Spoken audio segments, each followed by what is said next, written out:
Well, again, happy Thanksgiving to everyone. And a special shout out to all of our farmers that are out there. I'm sure there are quite a few, and we think of them as we carry on. And going to begin today with a reading from Matthew, the parable of the banquet, chapter 22, verses 1 to 14.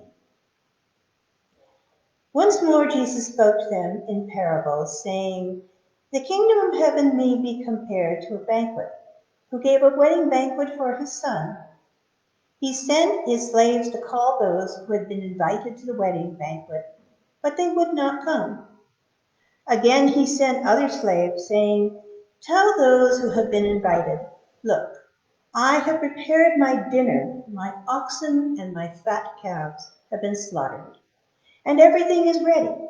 Come to the wedding banquet.' But they made light of it and went away, one to his farm, another to his business, while the rest seized his slaves, mistreated them, and killed them. The king was enraged. He sent his troops, destroyed those murderers, and burned their city. Then he said to his slaves, 'The wedding is ready, but those invited were not worthy. Go therefore into the main streets and invite everyone you find to the wedding banquet.' Those slaves went out into the streets and gathered all whom they found, both good and bad, so the wedding hall was filled with guests. But when the king came in to see the guests, he noticed a man there who was not wearing a wedding robe. And he said to him, 'Friend, how did you get in here without a wedding robe?' And he was speechless. Then the king said to the attendants, 'Bind him hand and foot and throw him into the outer darkness, where there will be weeping and gnashing of teeth. For many are called, but few are chosen.'"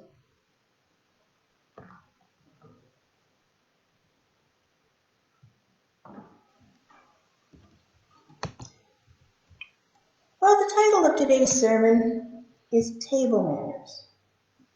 Now, when I was growing up, learning table manners was very important. How many of you can say the same? Show of hands. Yeah, we were taught that, weren't we? I'm not so sure today if people are teaching that to their children. If you go to McDonald's and see them running around, you begin to wonder. Yeah. But going to a restaurant was a rare treat when I was growing up. And you had better sit in that chair and not squirm. You were not to do anything that embarrassed your parents. Well, fast forward with me for a minute to a formal dinner that I was at that had a table setting that was quite elaborate. You know, the kind where there's all this cutlery, on the table. And, my general rules I was taught was, you work from the outside and you work your way in, right? Well, there were implements on top of the plate. Who knew what to do with that? And then there was another dinner I went to, and there was a wine steward who came around with the wine. And I'm looking and thinking, oh, what should I do? And I'm trying to look and see what other people have on their plates and what they're ordering. We all had something different. So there was no clue in that. And then I thought, okay, it's really very simple. It's either red or white. So I picked red. And he came to me and I said, I'll have the red. And he brought out 2 bottles of red wine and asked me which one I wanted. So I picked the one on the left. And I think I did all right. I didn't hear him or see him sneer, but I didn't hear him say, "Oh, what a good choice, madame." So who knows which I did. So dining with anyone is fraught with peril. Will you embarrass yourself, or will you perhaps come off as a snob? Neither one is good. Now, the 3 scriptures that we heard today had 3 very different feasts. In the story from Exodus, the people held a feast to their newly minted gala. a golden calf.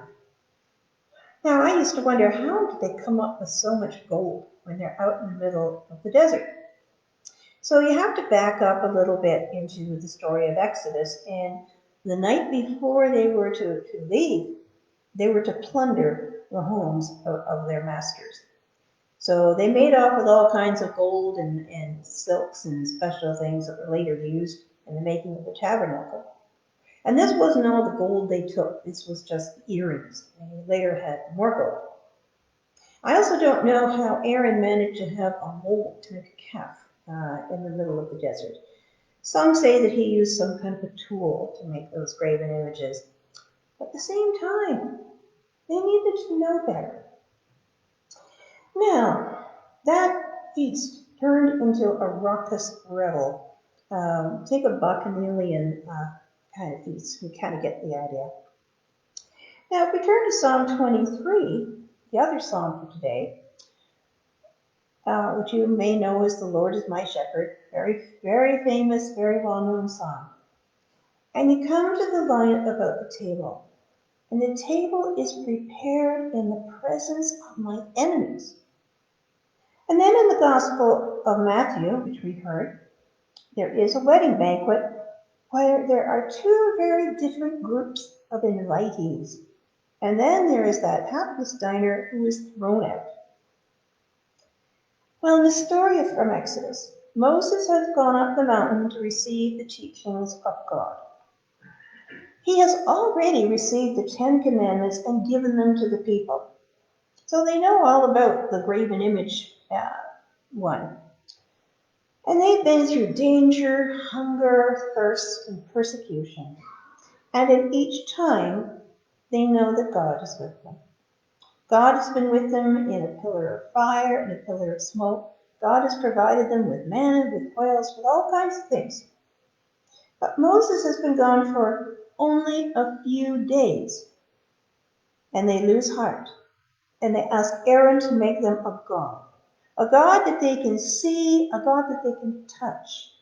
They want certainty, predictability, manageability. They want a God they can control. Because the God of Yahweh is not a God that you can control, is not a God that is predictable. But this molten calf is the God that they invite to their feast. It is the God that they can worship that has no boundaries. There are no rules with this God, no laws. So it's not surprising when their feast turns into something more like a pagan orgy. They have forgotten to invite God, the true God who led them out of Egypt. When the people of Israel turn away from their God, they bring ruin upon themselves. Now, more than once, Moses had described them as a stiff-necked people, which means obstinate, hard, and cruel. Can you imagine such a people with no self-control? Now, if you have, then you've just described what happens to any of us when we lose sight of our God. Now, in the psalm, in the ancient world, the banquet table is a place of honor or shame. It depends where you are. And the psalmist wrote, "You prepare a table for me in the presence of my enemies." The honored guest stands before his enemies and invites them in. This restores honor on the guest and shames the enemies. The table has God at its center, and even though there is still darkness and there is still death, God is with them. When Jesus was teaching in the parables, his listeners knew that some of the things that were used, some of the images, stood in for things that were current in their time. They would have listened and thought of the king, the one who wanted people to think well of him and to want to invite people. That would have been Herod for them. That's who they thought of, especially since this king is a murderous tyrant. So we need to be careful about thinking that maybe God is the king. because we don't want a king that behaves in this way.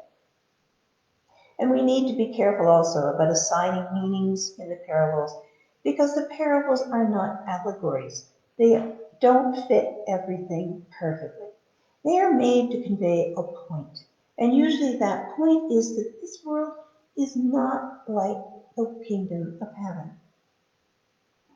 It's not the world as it should be.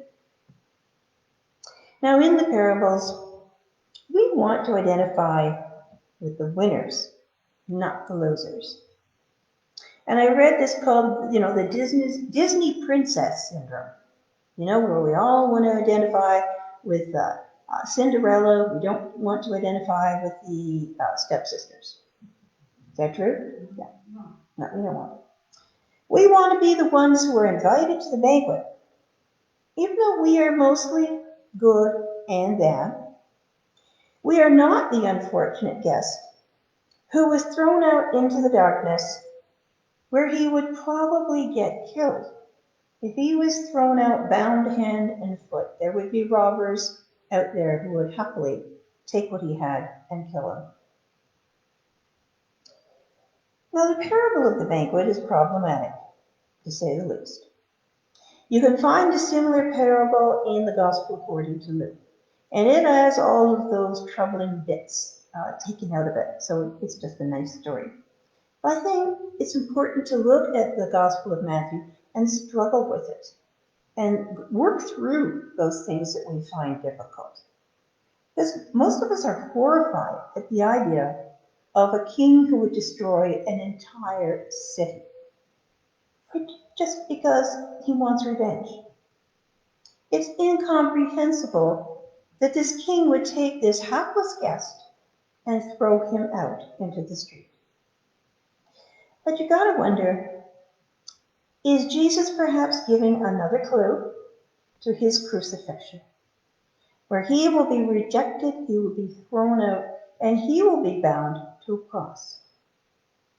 Is Jesus perhaps that diner who would not put on the robe that was given to the others? Now, Jesus' parables were not secret teachings to only a few people. They were painted on a very broad canvas. And the table of feasting is an image that comes up over and over again because it describes the heavenly banquet where we are all in the presence of God. And this banquet should be a lesson for us in deciding who's in, who's out. Which is the us, which is the them. Now, can you imagine if we tried to put together a dinner table and we seated a Republican on one side, a Democrat on the other, or a liberal and a conservative? Can you imagine what that would look like? Anybody want to be at that banquet? Probably not, because we are used to those divisions. And if you look at what's going on in our society right now, there is too much divisiveness.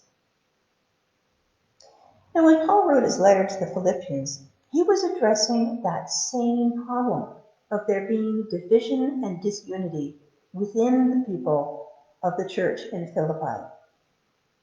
And this letter was meant to be read in front of the entire congregation.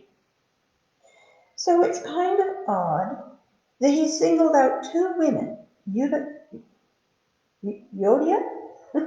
I'm not sure. You did it one way, Edie. I'll do it another. Euodia and Syntyche. Now, I think probably the reason for that was that these women probably had followers, and they were threatening to split the congregation. So that's why Paul is bringing them back into unity.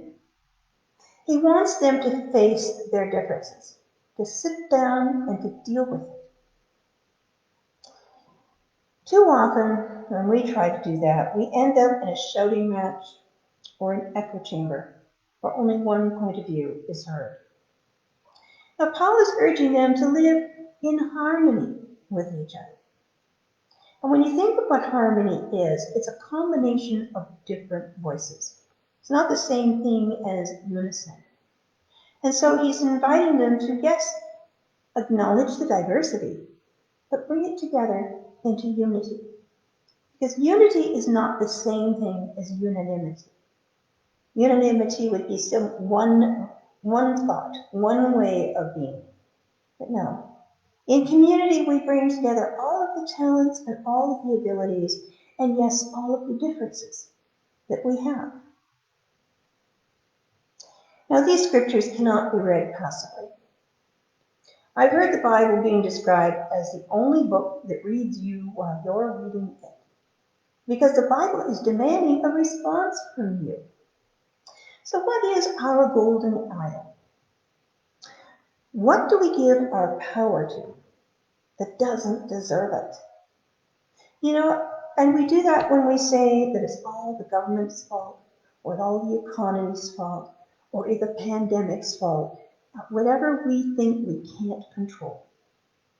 And on a personal level, we do this when we give in to the power of the patterns of the past, the old ghosts and the memories that threaten to control us. When we celebrate in the face of our enemies, do we also invite them to the feast?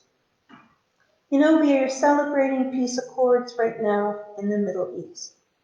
And yet the Palestinians have not been invited to that table. Can you really have peace when you have a continued division? Most of all, the scriptures are asking us, where is God in your life? Do we invite God to our tables? You know, we're having Thanksgiving. I think maybe whether the tables are one or two people, do we invite God to our feasts? Do we invite others even if we think they are not worthy? Are we ready to see ourselves as a community of grace around the table that God provides? Like the psalmist, we are living in the valley of the shadow of death.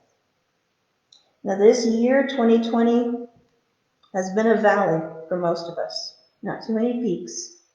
Most of us have felt that there is a downward trend in our lives. We are missing a lot of things. There are a lot of losses that we're experiencing. If not personally, then perhaps in the people that we know and love.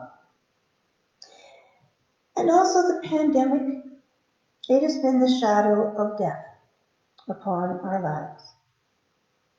And yet, in the midst of us, God calls us out. God is there. God is real. You know, just like Paul wrote to the Philippians, the Lord is near. And the Lord is our shepherd. You know, even when different flocks are gathered together, the shepherd will call them, and they will hear the shepherd's voice, and they will be called out, just as we are called out when we hear the voice of our Lord. And we shall fear no evil, for God is with us. Praise be to God. Amen.